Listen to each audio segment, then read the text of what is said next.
Hey, what's up, guys? Welcome to 2021. What a year 2020 has been for the Pokemon community.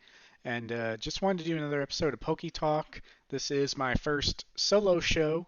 Just wanted to kind of do some form of video where I just kind of rant. I do have rant videos where I just kind of ramble on about things. If it's a specific topic, that will be in a different playlist. But I'm going to use these videos where I talk about different topics, just kind of going down the line. Any questions you guys might have about the topics or any questions that I get through Instagram or anything, I'm just going to start compiling them rather, and put them in videos like this. And I have a list here, but the biggest focus for this video is just going to be kind of my plans for 2021 on these Poke Talks. I will be having guests every so often.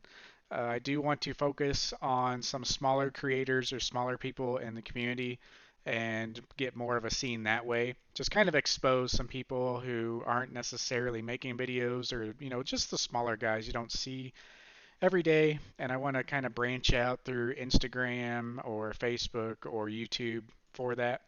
My last episode, you saw I had Zaba TV. He's a big custom card maker. It was really cool talking to him about some custom cards. And yeah, I just want to also have this as an avenue of content where I can just kind of go over information kind of on a weekly basis, hopefully. This will be my targeted weekly video where I can talk to you guys about everything. And yeah, that's what we're going to do. This video, we're going to talk about my channel 2021, what I expect to do. We're also going to talk about some Pokemon related news here in the next couple weeks and following month with the Shining Fate set. We're going to talk about Pokemon as a whole for 2021, where I kind of think it's going, my fears, my anxieties, my thoughts about the hobby in general over the next year. And there's some really exciting stuff, but there's a lot of stuff that is also kind of concerning. And I think a lot of people should be concerned. I think scalpers should be concerned. I think collectors should be concerned. I think new people to the hobby who haven't really found out that, where their identity is in the hobby yet, I think they should be concerned about some things. So let's kind of cover that. Now, these episodes that I do kind of solo might be a little shorter than usual, but it's just kind of a little relaxing way to kind of get information off my chest, kind of talk to you guys about what's going on, and maybe we'll transition into doing these live here in a little bit. But as of now, I'm just kind of taking up questions, not really getting a whole lot of questions. So I just want to kind of highlight the few that I get. So if you guys have any questions, leave them in the comment section below or shoot me on Instagram at nppokemon. Use this time where I don't have hardly any followers to ask questions, and they'll get featured in a video pretty easily. So let's see. Talk about my Poke Talks. That's what I'm gonna be trying to do on a weekly basis. I just love sitting down, talking about the hobby, thoughts on things, whatnot. My openings for next year, they might be quite minimal. I haven't really been into much modern product lately, especially with Champion's Path kind of leaving a sour taste and Vivid Voltage restocks being kind of minimal, which that's also another topic we are going to get into. I've never been on the modern hype train. I think as far as collectors go, and even investor type people, which that's kind of a joke in the hobby, the investor. Um, with modern, it's kind of a weird place right now. We've never seen this much demand in modern product, especially. Champion's Path was kind of this weird moment in time where we had a English Charizard being the shiny V Charizard. We've never had a card like that released in English before Japanese. And I really think this set was targeted just for those dumb Americans to buy it up. And sure enough, that's what we did. So, in order to sell this set, they wanted to have a special set, but I don't think they were quite on board with reprinting Hidden Fates yet until they saw this massive flood of people come back into the community or new people altogether. Now, I think the intention of Champion's Path was to have kind of a Chase Charizard, but I think they really capitalized on this opportunity. I don't know if it was the, English side of things that kind of rearranged this, but having Champion's Path being an English set with a Chase Charizard that hasn't been released in Japanese, that was the biggest selling point this set had for it. And granted, people who wanted to gamble, people who wanted to spend that money, it was actually a pretty good way to get that gambling feeling, right? Because the entire set pretty much sucks, aside from those two Charizards. And I've been around a while now. Before Pokemon Go, seems like everyone's coming back in with Pokemon Go now. But when you've been around since like the old EX era, you've never really seen this kind of growth. And all along, we're used to growth, we're used to cards appreciating in value, the slow, healthy climb. But with what we've seen, especially around the time of Champion's Path, the growth was just out of control. Pokemon couldn't create cards to meet demand for any product, no matter how bad the product like Champion's Path was.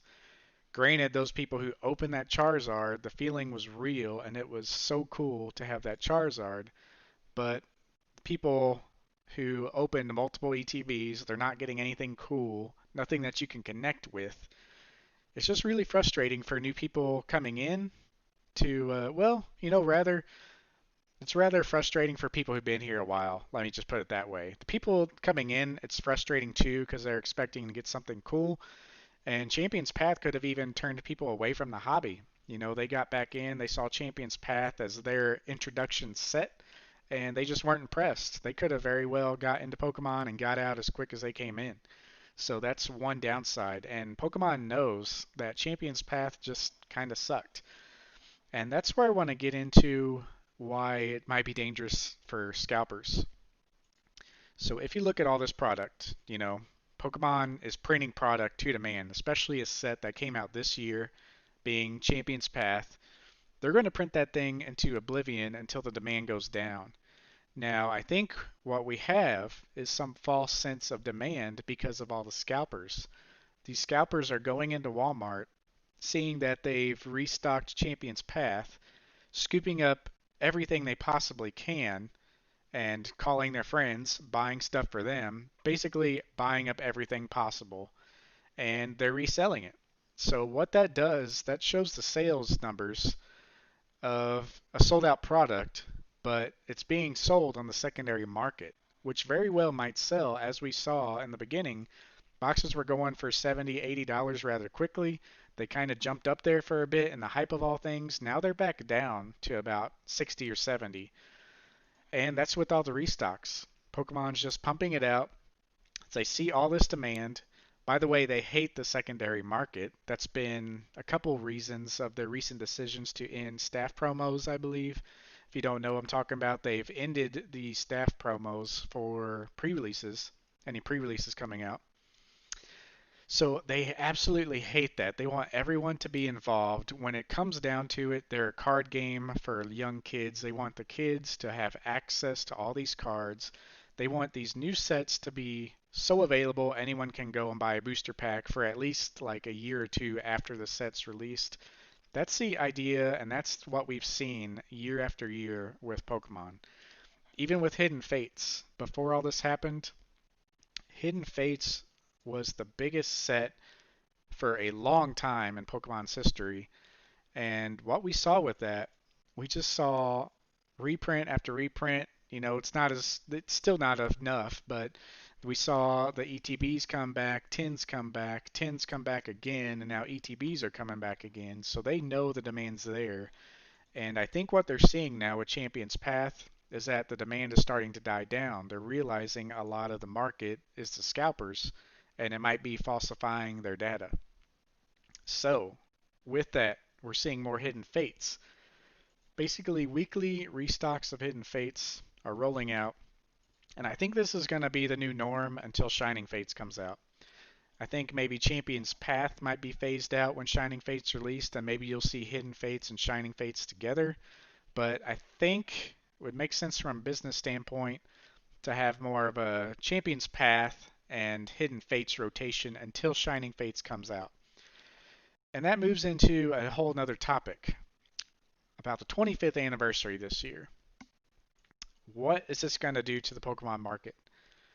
I think we are not going to see as much growth as a lot of people are thinking.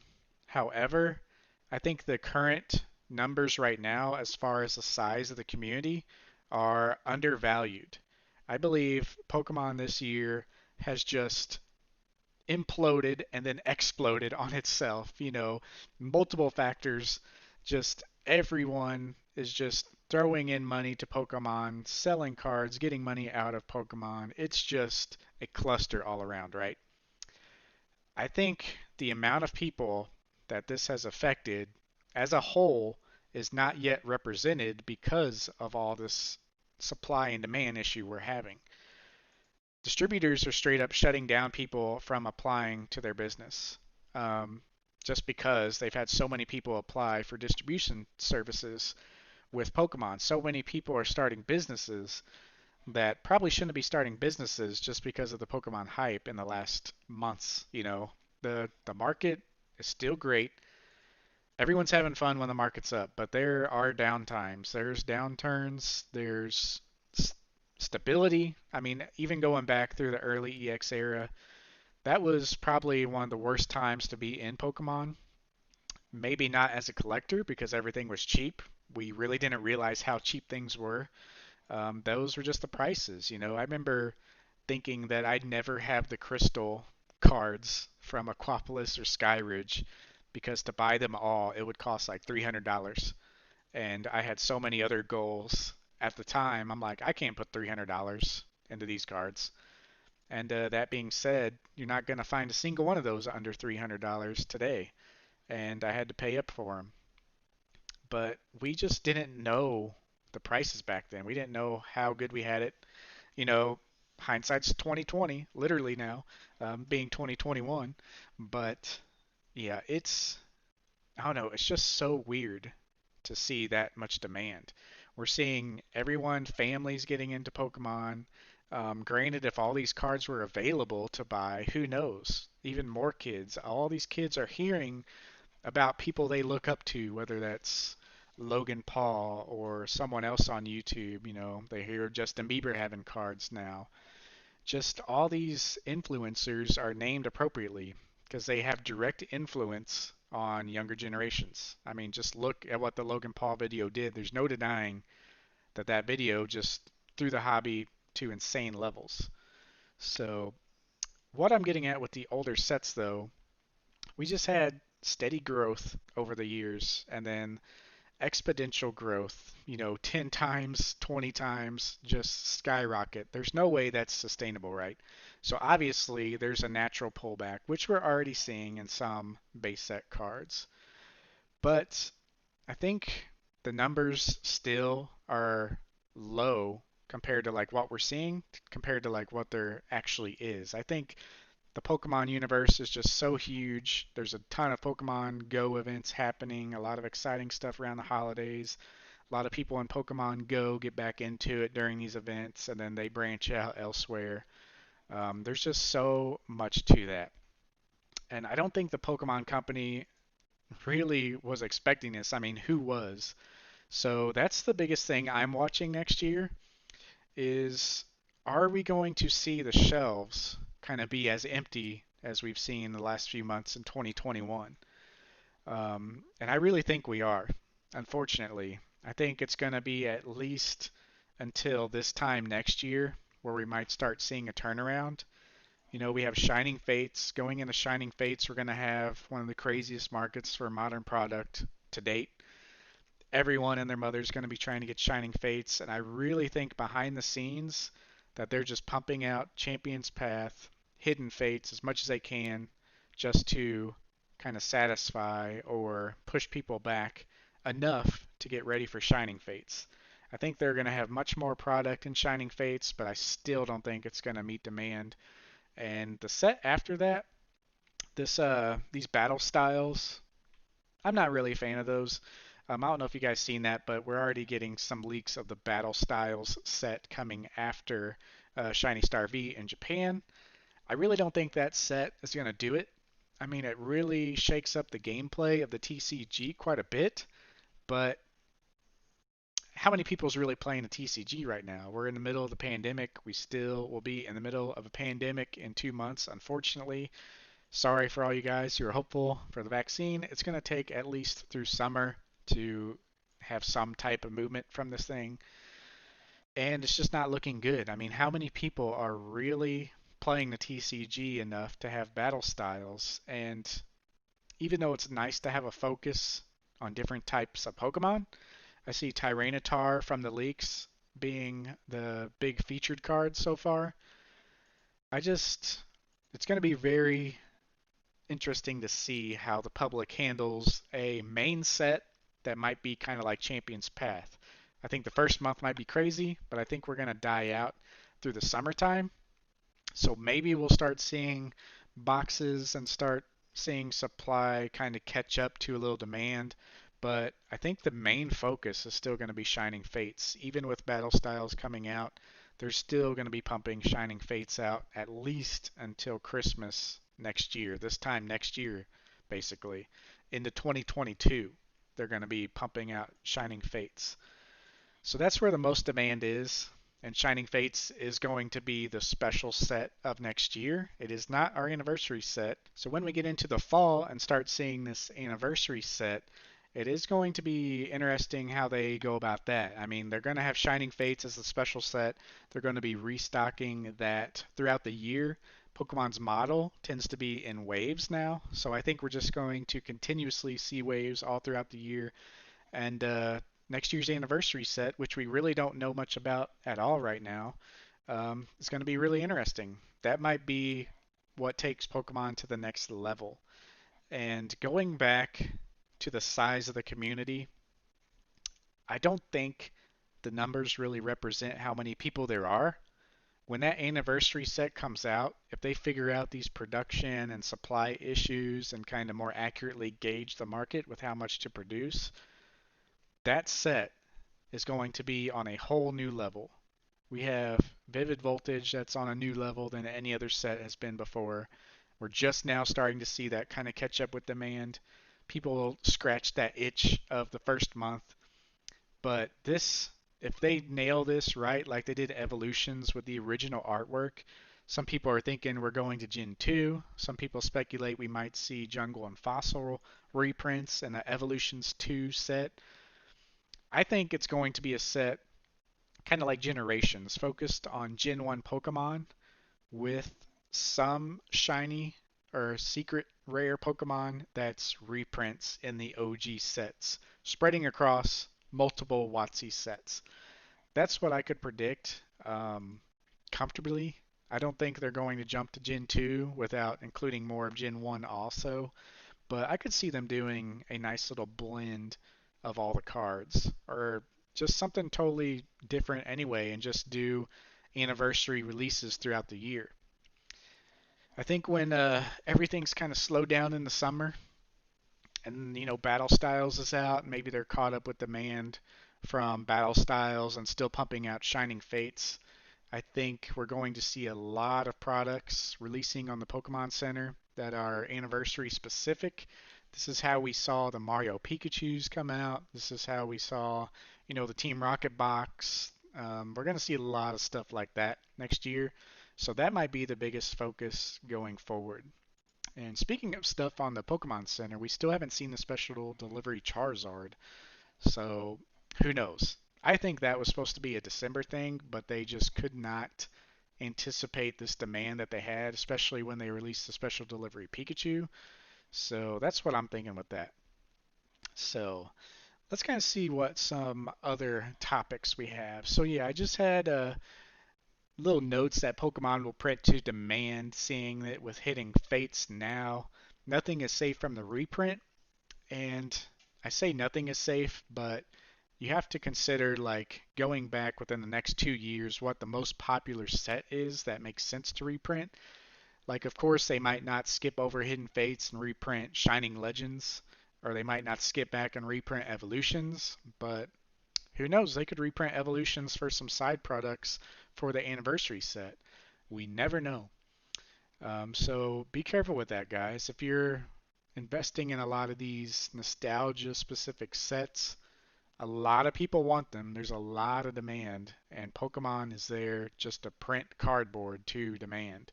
So that makes them money. They don't care if these scalpers are selling it for twice the cost. The cost is them. They're running a business. They have a cost that's bottom line. They sell it at this price. They make this margin. That's their goal at the end of the day.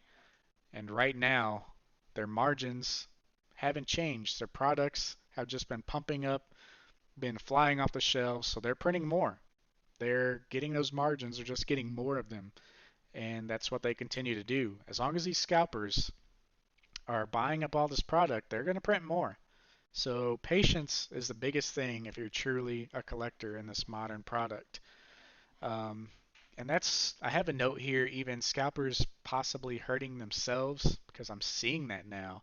You're seeing a lot of these people who bought up Champion's Path, they're kind of shooting themselves in the foot. They're buying up Champion's Path, trying to sell it at a premium online, while Pokemon seeing that and saying, hey, we need to print more, these sold out. As soon as these new batches are hitting the shelves, that price is kind of going downhill, and the scalpers are on an island with their ETBs. So with that, really the only other notes I had was talking about the anniversary set. That's my best guess is that it's just going to be kind of a mix between all generations. Evolutions 2, who knows? I am worried about them reprinting Evolutions just to get that into some side products. Like maybe you'll have a 25th anniversary box with 2 Evolutions packs and 4 of the new packs and other stuff. They might reprint them to be filler sets, and they might have a stockpile of them anyway. But yeah, the biggest thing I wanted to get at is that point I made where the numbers might be deflated as far as how many collectors there really are. How I don't think the hobby will expand, but I think it's already bigger than what people expect. And I think as long as they can hit the nail on the head with these sets, which Pokemon has a pretty good history of doing, and as long as the print quality goes well, as long as the demand is there, as long as the supply goes well, I think it's going to take all these new collectors and cement them into the hobby, meaning it's going to do a really good job of retaining all these collectors instead of these people that we saw, buy cards as they watch Logan Paul open them and they're trying to sell them 2 months later because they see them going down. I think it's going to take the people who bought cards after watching Logan Paul who are genuinely interested, and I think it's going to take them to the next level, which will be so good for the hobby. Like that's the most likely scenario. Pokemon is doing such a great job with these sets. They're doing everything they can to meet demand, and as next year progresses, things with the pandemic are going to be getting better, hopefully, and they're going to be knowing how to run things more efficiently, and we're going to go back to the heavy growth. So we have seen basically the entire cycle, almost the bubble effect. We were having smooth, healthy growth, saw a super high influx of people when Logan Paul and everyone was making their content on Twitch and YouTube. Now we've seen a retrace, and we're back at that healthy growth mark where hopefully going forward we'll just be slow and steady.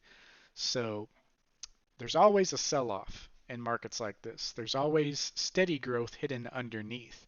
Markets, and especially Pokemon, have always kind of been on the upswing, but on that hill you'll often see these spikes above and below. But so far we've just kept the train steady. So I think that's what's happening now. I think prices where they settle at, even though we're not up to where we were a couple months ago with all the craziness, you know, there had to be a pullback of some kind. That was just too insane. But I think we're still above what we were before that at the beginning of the year for sure. And even before all this crazy hype, we were seeing a steady growth. And I think that's going to continue next year. Not quite to the extent that we've seen in the last months, but it's going to be there. And Pokemon's going to do a good job. And yeah, the hobby's just growing every day. And I think next year is going to be the year that we establish a new bottom of collectors. We take all the new guys, going to cement them in. All the old guys are going to be happy with the new product. All these people who've been kind of ignoring modern product like me can't help but notice it, can't help but buying into the modern product.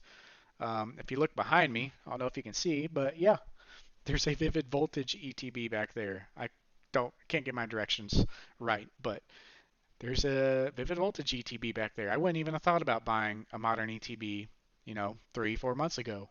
But the hype is there. People like me who generally hate modern, only stick to, WotC through and through, uh, can't help but to notice everything going on. So that's where it's at, guys. The hobby's looking healthy. Everyone, hope you guys are looking healthy.